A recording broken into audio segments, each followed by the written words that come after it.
आज हम homemade protein powder बनाने जा रहे हैं जो कि 100% नेचुरल होगा और घर में बहुत ही आसानी से हम बना सकते हैं। आज की करंट स्थिति में हमें इम्यूनिटी को स्ट्रॉन्ग करने के लिए प्रोटीन बहुत ही आवश्यक है।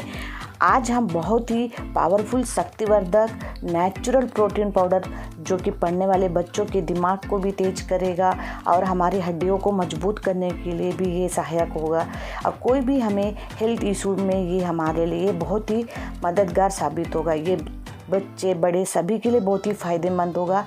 ये नट्स और सीड्स से बन रहा है। इसमें बहुत सारे फाइबर्स मिनरल्स है। इससे बहुत सारी हेल्थ बेनिफिट्स भी हमें मिलता है। ये शक्तिवर्धक है, सेहतमंद है। प्रोटीन हमारे ब्रेन के लिए भी बहुत ही फ़ायदेमंद होता है। देखते हैं कि हम कैसे बनाते हैं होममेड प्रोटीन पाउडर जो कि इस करंट परिस्थिति के लिए हमें बहुत ही ज़्यादा फ़ायदेमंद होगा। हम सभी हमारी इम्यूनिटी को स्ट्रॉन्ग करने के लिए तरह तरह से हम प्रयास कर रहे हैं और हमें हर प्रकार का बेनिफिट्स मिले इसके लिए हम ट्राई कर रहे हैं। देखते हैं कि हम घर पे हम प्रोटीन पाउडर कैसे बनाते हैं। इसलिए मैंने यहाँ पे एक कढ़ाई लिया है। इसे मैंने हाई फ्लेम पे मैंने इसे गरम कर लिया था। उसके बाद मीडियम आंच पे मैंने रखा है। इसके लिए मैं सबसे पहले मैंने 1 कप बादाम लिया है।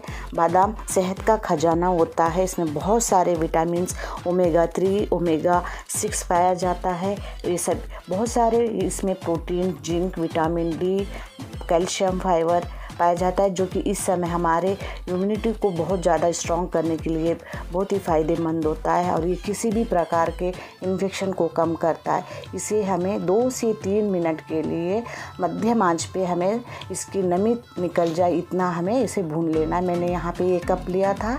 आप भी इसी प्रकार का कोई 1 कप या कोई कटोरी मेजरमेंट तय कर सकते हैं, सेट कर लीजिए। इसी से मैंने सारी सामग्री लिया था और एक ही मेजरमेंट से मैंने यहाँ पे लिया है सभी सामग्री को। देखिए इस प्रकार बस इसका थोड़ा कच्चापन निकल जाए, नमी निकल जाए। अब इतना ही हमें भूनना है। अब हमारा ये हो चुका है। अब हम इसे एक प्लेट में निकाल लेते हैं ताकि ये रूम टेम्परेचर पे ठंडा हो जाए। एक अलग से प्लेट में हमें इसे ट्रांसफ़र करना है।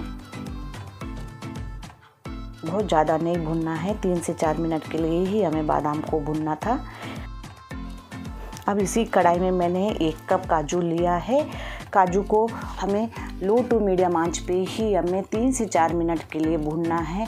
काजू में बहुत ढेर सारा जिंक होता है जो कि हमारी इम्यूनिटी सिस्टम को स्ट्रॉन्ग करता है और हर प्रकार का इन्फेक्शन को दूर करता है और इसमें बहुत सारा आयरन और कॉपर भी पाया जाता है जो कि इस करंट परिस्थिति में हमारे लिए बहुत ही आवश्यक है।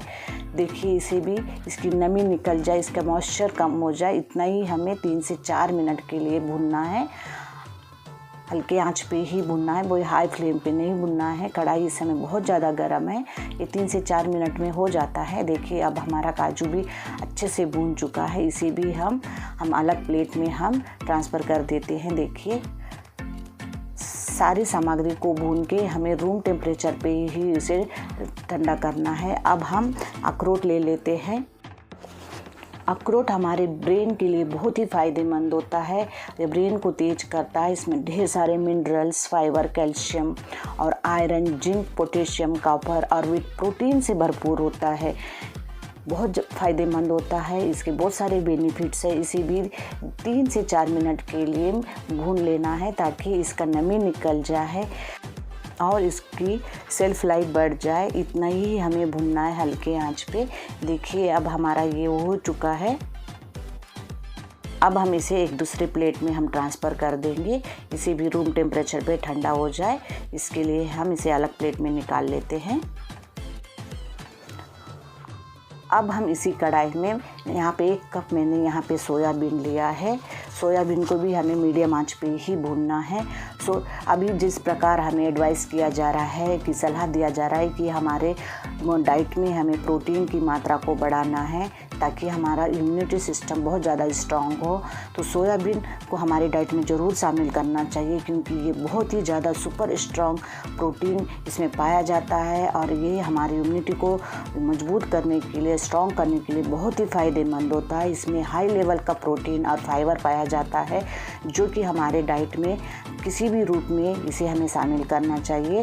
ये कोई भी किराने स्टोर में बहुत ही इजीली मिल जाता है और इसे आप आसानी से घर पे लाके इसका पाउडर बनाकर रख सकते हैं। और किसी भी तरह का हमें इसे हमारे डाइट में किसी न किसी रूप में इसे ज़रूर शामिल करना चाहिए।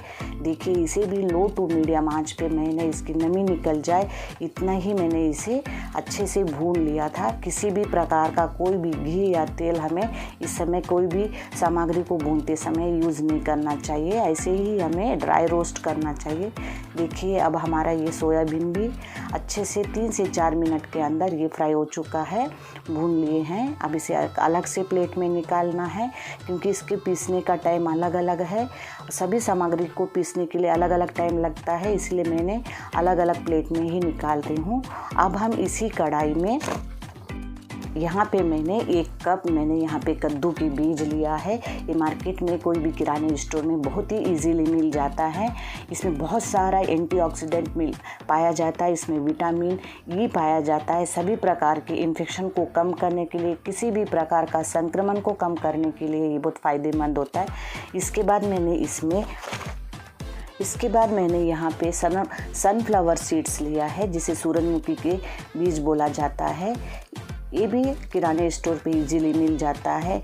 इसमें भी बहुत सारे vitamin E, vitamin B1, B6, iron, copper, magnesium, zinc पाया जाता है, जो कि हाई प्रोटीन होता है। ये बहुत ही फ़ायदेमंद होता है। ये सारी सामग्री हमारे ब्रेन के लिए और हमारे किसी भी प्रकार के इन्फेक्शन को कम करने के लिए बहुत ज़्यादा फ़ायदेमंद होता है। इसी भी 2 से 3 मिनट के लिए हमें हल्के आंच पे ही धीरे धीरे हमें भूनना है। कढ़ाई इस समय बहुत ज़्यादा गर्म है, ये बहुत जल्दी रोस्ट हो जाता है। इसके बाद मैंने यहाँ पे खरबूजे के सीड्स लिया है, जिसे मास्क मेलन सीड्स बोला जाता है। इसमें विटामिन ए, सी, ई पाया जाता है, जो आंखों की रोशनी के लिए हमारे लिए बहुत फ़ायदेमंद होता है। मिनरल्स बहुत प्रचुर मात्रा में पाया जाता है। अगर आपके पास इसमें से कोई सामग्री नहीं है तो आप उसके बिना भी प्रोटीन पाउडर बना सकते हैं, कम सामान से भी आप बना सकते हैं। अब हम इसके अलग से प्लेट में निकालिए। अब उसी कढ़ाई में मैंने यहाँ पे 1 कप ओट्स लिया है। ओट्स हेल्थ के लिए बहुत ही फ़ायदेमंद होता है। इसमें ढेर सारा zinc, iron, copper, vitamin B1, vitamin B5 पाया जाता है। इसे भी हल्के आंच पे हमें मध्यम आंच पे ही इन्हें भूनना है। और कढ़ाई इस समय बहुत ज़्यादा गर्म है, इस बात का ध्यान रखना है। और लो टू मीडियम आंच पे ही भूनना है। ओट्स सभी के घर में पाया जाता है, ये बच्चे बड़े सभी के लिए बहुत फ़ायदेमंद होता है।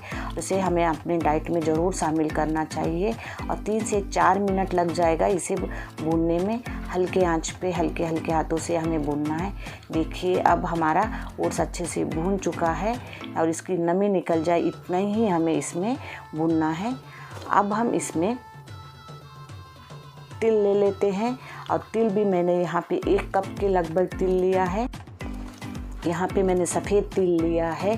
तिल हमारे ब्लड प्रेशर की समस्या को दूर करता है। ये हमारे स्किन के लिए बहुत अच्छा होता है। इसमें ढेर सारे एंटीऑक्सीडेंट्स पाया जाता है, जो कि बहुत ही फ़ायदेमंद होता है। और किसी भी प्रकार का कोई संक्रमण है तो उससे ही हमें बचाता है। इसे हमें अपने किसी भी प्रकार के डाइट में हमें किसी न किसी रूप में ज़रूर शामिल करना चाहिए। और इसे भी ओट्स के साथ 3 से 4 मिनट के लिए और भून लेना है। बहुत हल्के आंच पे ही भुनना है और ये तिल बहुत जल्दी रोस्ट हो जाता है। देखिए अब दोनों चीज़ों को हमें अच्छे से भून लिया है। अब हम गैस का फ्लेम बंद कर देंगे और इसे एक अलग से प्लेट में हमें निकालना है। सारी सामग्री को हमें रूम टेम्परेचर पे ही ठंडा करना है। अब हम कढ़ाई में 1 कप के लगभग मैंने यहाँ पे मखाने लिया है। मखाने को भी हमें हल्के आंच पे ही रोस्ट करना है। मखाने प्रोटीन का बहुत अच्छा स्रोत माना जाता है। इसमें ढेर सारा कैल्शियम, मैग्नीशियम पाया जाता है, जो कि हमारे हड्डियों को मजबूत करता है और हमारे किसी भी प्रकार के हार्ट और किडनी की प्रॉब्लम से हमें मुक्त करता है। इसके बहुत सारे फ़ायदे होते हैं। अब हमारे सारे सामग्री अच्छे से रोस्ट हो चुके हैं। अब हमारे काजू, बादाम, अखरोट को हम छोटे छोटे टुकड़ों में रफली काट लेना है, ताकि हमें ये पीसने में इजी हो जाए। देखिए इस प्रकार मैंने काट लिया है छोटे छोटे टुकड़ों में। मिक्सी में पीसने में ये आसानी से पाउडर बन जाएगा। अब हम एक मिक्सी का जार ले लेते हैं। अब हम इसमें जो हम रोस्ट करके रखे थे मखाने, कद्दू के बीज, ये सारी सामग्री को हम डाल देंगे और मिक्सी को रोकते हुए पल्स पे हमें इसका पाउडर बनाना है। देखिए मैंने यहाँ पे मिक्सी को रोकते हुए इसका पाउडर बना लिया था। अब हम एक बड़ा सा बाउल ले लेंगे और उसमें एक छन्नी रख देंगे और उसमें सारी सामग्री को छान लेते हैं ताकि इसमें कोई भी मोटा कण या फिर इसके छोटे छोटे टुकड़े रह गए हैं तो उसको हम निकाल सके, ताकि इसे दोबारा भी पीस सकते हैं। देखिए अब हमारा ये छन चुका है, इस प्रकार का पाउडर हमें मिल गया है। अब हम इसमें ड्राई फ्रूट्स को भी इसी मिक्सी के जार में डाल के हमें इसको मिक्सी को रोकते हुए पल्स पे हमें इसका पाउडर बनाना है। देखिए अब हमारा ये मिक्सी को रोकते हुए मैंने इसका पाउडर बना लिया है, महीन सा पाउडर। इसमें थोड़ी सी नमी है, उसके काजू बादाम के है उसके ऑयल रिलीज़ हो जाता है, थोड़ा सा ये नमी रहता है इसमें, लेकिन छान लेना है, धीरे धीरे इसे छान लेना है, बाद में ये ड्राई हो जाता है। देखिए इसका इतने मोटे कण रहेगा, इसे चाहे तो हम दोबारा भी पीस सकते हैं। अब हमारा ये भी पाउडर बनकर तैयार है। अब हम इसमें सोयाबीन को अलग से पीस रहे हैं क्योंकि इसको पीसने में अलग ज़्यादा टाइम लगता है, तो इसे भी हम पल्स में ही पीसना है, धीरे धीरे मिक्सी को रोकते हुए। देखिए आटे के जैसा इसका पाउडर हमें मिल चुका है। अब इसे भी इसी पाउडर के साथ हमें छान लेना है। सभी को अलग अलग ही हमें पीसना है क्योंकि सभी को पीसने का टाइम थोड़ा अलग अलग लगता है। देखिए अब हमारे सारे सामग्री पीस चुके हैं, अब इसका पाउडर भी बनकर तैयार है। अब सभी को हम एक साथ मिक्स कर लेते हैं एक चम्मच की मदद से। इस प्रकार से एक साथ अच्छे से मिक्स हो जाना चाहिए। अब हम इसमें कुछ फ्लेवर डालते हैं। इसमें मैंने यहाँ पर 1 कप मिल्क पाउडर लिया है, दूध का पाउडर डाल रही हूँ। आप इसको डाल के अच्छे से मिक्स कर लेना है ताकि इसका फ्लेवर थोड़ा सा बढ़ जाए। सारे नट्स और सीड्स है तो थोड़ा सा फ्लेवर चेंज करने के लिए यहाँ पर मैंने दूध पाउडर डाला है। अब यहाँ पर 1 टेबल स्पून के लगभग मैंने यहाँ पे इलायची का पाउडर डाला है इस टेबल स्पून से। सभी को अच्छे से मिक्स कर लेंगे। इलायची के पाउडर से इसमें बहुत अच्छा फ्लेवर आता है। देखिए अब हमारा प्रोटीन का पाउडर बन चुका है। चाहे तो आप इसमें चीनी पीस के भी डाल सकते हैं। देखिए अब आप इसमें चाहे तो आप चीनी का पाउडर भी मिक्स कर सकते हैं और मिश्री को भी पीस के आप इसमें मिक्स कर सकते हैं। अगर बच्चे नहीं पिएंगे तो या तो फिर आप जब इसे दूध के साथ बनाएंगे तब भी आप उसमें चीनी मिक्स कर सकते हैं। अब हमारा ये बिल्कुल नेचुरल प्रोटीन पाउडर बनकर तैयार हो चुका है। अब इसे कैसे बनाना मैं बताती हूँ। यहाँ पे मैंने 2 कप दूध लिया है, इसे अच्छे से बॉईल कर लेना है। जब ये अच्छे से बॉईल हो जाएगा, अच्छे से गर्म हो जाएगा, इसमें मैंने यहाँ पे 2 टेबल स्पून के लगभग प्रोटीन का पाउडर डाल के 1 उबाल आने के लिए मैंने यहाँ पे इसे गर्म कर लिया है। देखिए 1 उबाल आ चुका है। अब हमारा प्रोटीन दूध बनकर तैयार है। इसमें आपको चीनी मिक्स करके पी सकते हैं या फिर ऐसे ही आप इसे कोई भी टाइम पे पी सकते हैं। 1 टेबल स्पून के लगभग 1 कप के लिए बहुत होता है। ये नेचुरल पाउडर है। इसमें थोड़ा सा जैसे ही डाल देंगे तो ये थोड़ा तली में जम जाएगा क्योंकि इसमें हमने किसी भी प्रकार का कोई भी प्रिजर्वेटिव कुछ नहीं डाला है। ये घर पे बना हुआ होममेड प्रोटीन पाउडर है। इसे अच्छे से मिक्स कर लेना है पीने से पहले। लीजिए अब हमारा बिल्कुल सुपर पावर शक्तिवर्धक प्रोटीन पाउडर बनकर तैयार है, जो कि 100% नेचुरल है, होममेड है। किसी भी प्रकार का कोई भी इसमें प्रिजर्वेटिव नहीं है, जो सभी के लिए बहुत फ़ायदेमंद होगा। बच्चे बड़े सभी के लिए बहुत ही फ़ायदेमंद है और हमारे इम्यूनिटी सिस्टम को स्ट्रॉन्ग करने के लिए और इस करंट परिस्थिति में हमारे लिए बहुत ही आवश्यक है। आप इसे ज़रूर ट्राई कीजिए। आज अगर आपको मेरा वीडियो पसंद आए तो लाइक कीजिए, शेयर कीजिए और सब्सक्राइब कीजिए। Thank you.